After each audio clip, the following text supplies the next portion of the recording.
ఎప్పుడు మనం ఐడియల్గా తీసుకోవాలి, ఆదర్శంగా తీసుకోవాలని నేను మీ అందరినీ కోరుతా ఉన్నాను.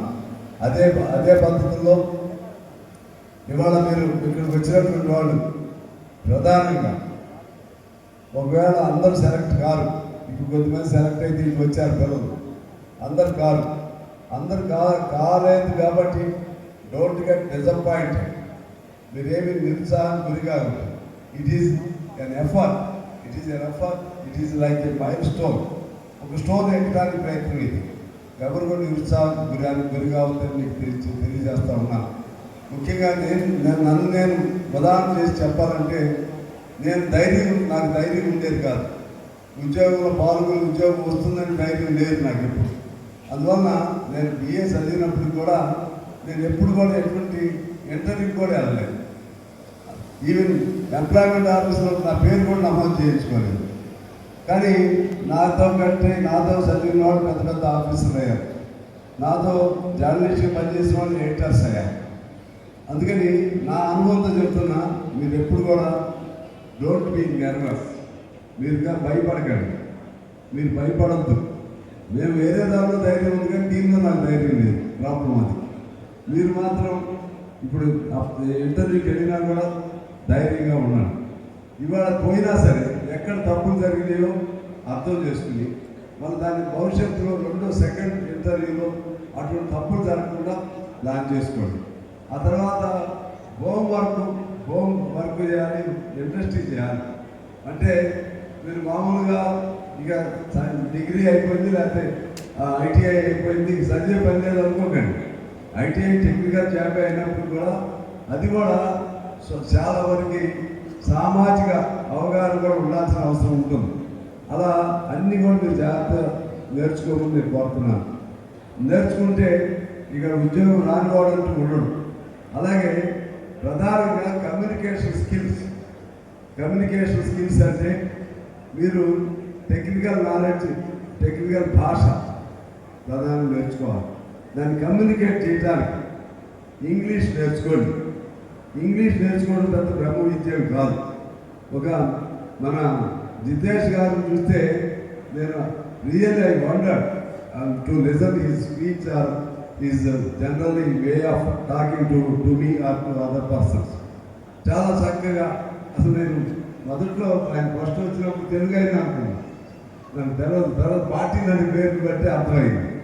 ఆ విధంగా అలాగే ఇంకా ఉదాహరణ ఇంకెవరు లేదు, నేను ఒక్కడైతే. చాలామంది చక్కగా, అంటే వాళ్ళు తెలుగు నేర్చుకోగలిగింది, మనం ఇంగ్లీష్ ఎందుకు నేర్చుకోలేము, మనం హిందీ ఎందుకు నేర్చుకోలేము?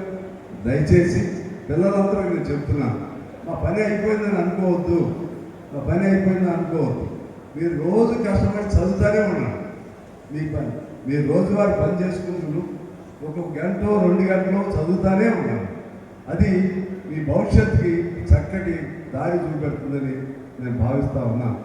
అలాగే ఇంకోటి కూడా మీరు గమనంలో పెట్టుకోండి, ప్రభుత్వ ఉద్యోగాలు అనేది మర్చిపోండి. ఈ సిస్టంలో ప్రభుత్వ ఉద్యోగాలు లేవు. మేమైతే పోరాటం చేస్తున్నాం కానీ నాకైతే ఆశ లేదు. ఇక మనం ఏం చేయాలి? ప్రైవేట్ ఉద్యోగాల్లోనే బెటర్ ఉద్యోగాల కోసం ప్రయత్నం చేయండి. ప్రైవేట్ ఉద్యోగాలే ఏ మేరకు వస్తాయో దాన్ని పొందడానికి ప్రయత్నం చేయండి. అందుకని తల్లిదండ్రులు ఏమనుకుంటారంటే, మాకు ఏదైనా గవర్నమెంట్ ఉద్యోగం మా పిల్లలకు వస్తే మంచిది అనుకుంటారు. వస్తే మంచిదే, కానీ వచ్చే అవకాశం లేదు. అందువలన మీ అందరూ నేను అనేది ఏంటంటే, ముందు కమ్యూనికేషన్ నేర్చుకుని కష్టపడండి. తర్వాత ఇక్కడే ఉండాలని అనుకోకండి. ఇక్కడికి వచ్చిన దాదాపు 90 కంపెనీలు వచ్చినాయి. 4,500 మంది రిజిస్టర్ చేసుకున్నారు. ఇంకా చేసుకోవాల్సిన వాళ్ళు డైరెక్ట్గా అంటే ఆన్లైన్ దాదాపు 4,500 మంది, అంతేనా? 5,000 అయిపోయిందా? ఆన్లైన్ 5,000 మంది అయ్యారు. నేను అబద్ధం చెప్పను, అందుకని కరెక్ట్గా తెలుసుకునే చెప్పాను. ఆఫ్లైన్ ఇంకా చాలామంది వచ్చి ఉంటారు.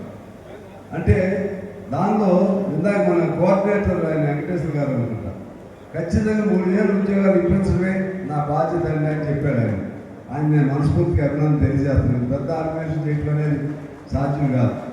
దానికంటే మించి నేను ప్రధానంగా అభినందన తెలియజేయాల్సింది ఏంటంటే, మన సింగరేణి యాజమాన్యాన్ని. నా పేరు పెట్టారు, నా పేరు పెట్టారు, ఎందుకంటే ఎమ్మెల్యేగా ఉన్నాను కాబట్టి. అచ్చా నా ప్రమేయం చాలా తక్కువ. టోటల్గా entire credit will go to Singareni management. It is back. అంత నేను తెచ్చాను, నేను ఉద్యోగాలు ఇప్పిస్తున్నాను, ఇవన్నీ అది అనవసరం భాష. నేను ఎమ్మెల్యేగా ఉన్నాను కాబట్టి just to coordinate the things and as a protocol wise also I am a first person of this MLA constituency.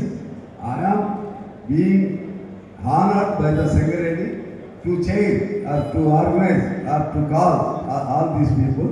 నన్ను ఆ గౌరవం ఇచ్చాను, అందుకంటే నేను ఎక్కువ నాకేం సంబంధం లేదు. కానీ మనకి అప్పచెప్పినాక మాత్రం అటు మా సేలం రాజు గారు జిఎం, ఇంకా కోటిరెడ్డి గారు, ఎస్ఓ గారు, అదర్ రాంప్రసాద్ గారు వాళ్ళు, తర్వాత నేను కూడా మా వాళ్ళని అప్పచెప్పాను. ఇది మా భాష, మా వంగ వెంకట్, మల్లికార్జున్, రమణ, వీళ్ళని అప్పచెప్పాను. వీళ్ళు వాళ్ళు కలిసి పెద్ద ఇది యాక్చువల్గా రాత్రి 1 గంట వరకు పెళ్ళి ఉంది. ఇక్కడ 1 గంట వరకు పెళ్ళి ఉంటే ఎట్లా కుదిరింది ఇవ్వాలని ఆలోచన చేసి సాధ్యం కాదంటే బలరాం గారు, బట్టి గారు పాపం చాలా రావాలి, is very much interested to come to the Kothagudem and to attend this programme, very much interested. And also నేను కూడా ఆశపడ్డా, ఆయన వస్తే కొన్ని వరాలు ఇచ్చి వెళ్ళేవాడేమో. ఎందుకంటే డిప్యూటీ సీఎం డబ్బులు ఉన్నాయి, ఆయన ఆర్థిక శాఖ మంత్రి, కొన్ని వరాలు ఇచ్చి వెళ్ళేవాడని అనుకున్నాం. ఇప్పుడు 800 మెగావాట్స్ది పాల్మంచికి, అదేవిధంగా బలరాం గారు చెప్పినట్టుగా మనకి షాపింగ్ మాల్ ఒకటి కావాలి. అది ఆయన నేను మొదట్లోనే అనుకున్నాం. నేను అన్నిటికంటే మించి ఒక సభలు పట్టండి మంచిగా సింగరేణి, అన్నిటికంటే మించి మన బస్ స్టాండ్ ఉంది చూసారా, బస్ స్టాండ్కి వెళ్ళాలంటే భయం, బస్ స్టాండ్లో మరుగుదొడ్లకు వెళ్ళాలంటే భయం.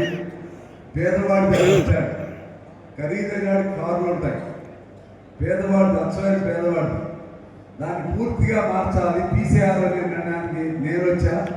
వాడు సహాయం అందిస్తున్నారు, మా కలెక్టర్ గారు కూడా దానికి సహకారం అందిస్తున్నారు. అది దాదాపు 16 కోట్లు బడ్జెట్. మళ్ళీ మీరు పెట్టలేదేమని 10 కోట్లు అడిగా, ముందు కొద్దిగా అడుగుదాం అని కొద్దిగా. తర్వాత ఆయన గౌతమ్ గారితో కూడా మొదటి రోజు మాట్లాడితే ఆయన అటువంటి పెట్టుకోండి మంచిగా ఉంటుందన్నారు. మన కొత్త బస్ స్టాండ్ రాబోతుంది కొత్తగూడెం, పాల్మంచి కూడా అది వేరే ప్లాన్ చేస్తున్నాం. అవసరం అనుకుంటే వేరే సహాయం అడుగుతాం పాల్మంచి కూడా, ఎందుకంటే అవి పర్మనెంట్ ఉండే. తర్వాత విమానాశ్రయం గురించి మా కలెక్టర్ గారు చాలా కష్టపడుతున్నారు.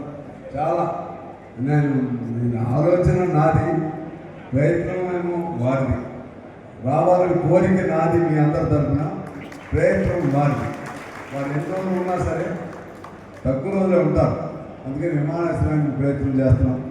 అలాగే పాల్వంచిలో 800 మెగావాట్స్, 2 మెగావాట్స్, 800+2 అంటే 2 ప్లాంట్లు అంటే 1600 మెగావాట్స్ కోసం ప్రయత్నం చేస్తున్నాం. అది కూడా రావచ్చు, అది కూడా మన బట్టి గారు వస్తే ఇవాళ అనౌన్స్ చేపిద్దాం అనుకున్నాం. వీటితో పాటు ఎన్ఎండిసి ఒకటి ఉంది, అది కూడా అంటే ఇవన్నీ ఉద్యోగాలకు సంబంధించినవి. మిత్రులారా, ఇవన్నీ మాకెందుకని అనుకోవద్దు. మన ఇద్దరు దాదాపు మన నియోజకవర్గం నుంచే మీరు అందరూ వచ్చారు, బయట వాళ్ళు చాలా తక్కువ ఉంటారు. మన పిలిచింది కూడా మన నియోజకవర్గం. అదేవిధంగా ఎన్ఎండిసి ఉంది, నేను అనేక సార్లు ముఖ్యమంత్రి గారి దృష్టికి తీసుకెళ్ళాను. అదేవిధంగా బట్టి గారు, మన మంత్రులు, ముఖ్యంగా శ్రీధర్ బాబు గారి దృష్టికి తీసుకెళ్ళారు. త్రిపుల్ పీ కింద దాన్ని ఏదో చేద్దామని అన్నాడు. అది కూడా వస్తే అది కూడా నడుస్తుంది. ఇవన్నీ ఉద్యోగ అవకాశాల కోసం ప్రయత్నం చేస్తూ ఉన్నాం. అన్నిటికంటే